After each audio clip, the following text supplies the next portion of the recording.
Chapter 20. Musina. When I regained consciousness following the Limpopo incident, I found myself lying on what turned out to be a hospital bed, and Isa's friend Beans was gazing over me. I sat up on the bed and tried to recollect my thoughts. When I asked him where I was, he said Musina Hospital in South Africa. He then went on to explain that the soldiers airlifted me to the hospital and it panicked me.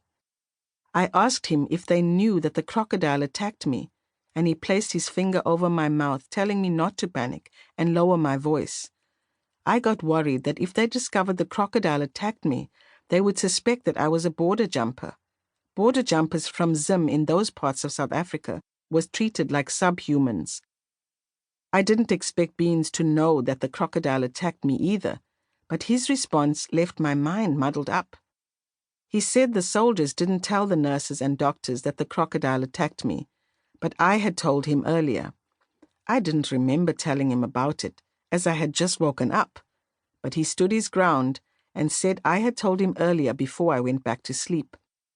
The hospital staff told him I was still suffering from sedation effects of pain-killing medication they were giving me.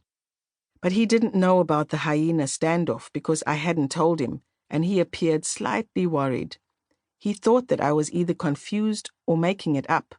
On the other hand, I was surprised that I was selective on what I told him during my drowsy state.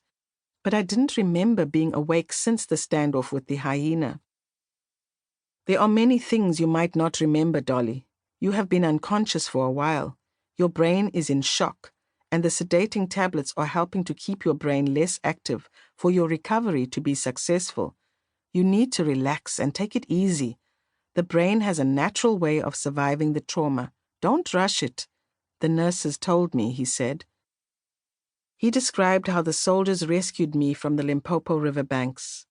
An anonymous call was made to the South African police that a Zimbabwean border jumper had died on the South African soil near the old Beitbridge Bridge.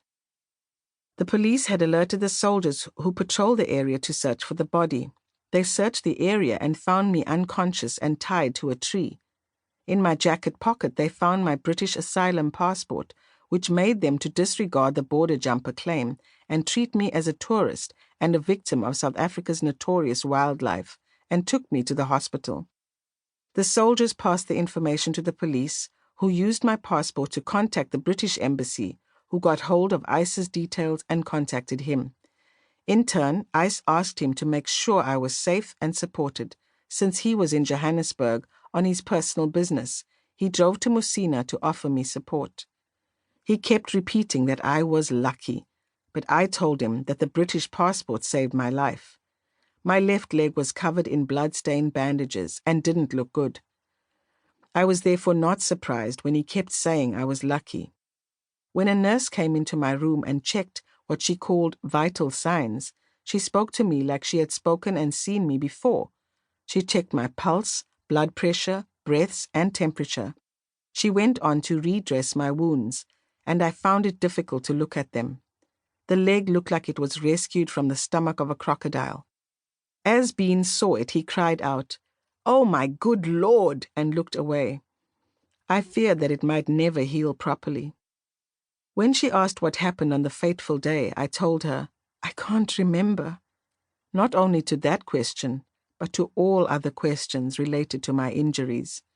She then told me that I would be seen by a psychiatrist to assess my mental state. She didn't tell me why, and I didn't ask her. When the psychiatrist saw me a few days later, I stuck to my I can't remember mode like a scratched record. Were you alone when you were attacked? I can't remember. Did anyone help you? I can't remember. Whoever tied you to the tree is a genius. He or she might have saved your life. Most animals don't attack people who stand up to them, he said when I limped out of his office on crutches, murmuring under my breath. I saved my own life, sir.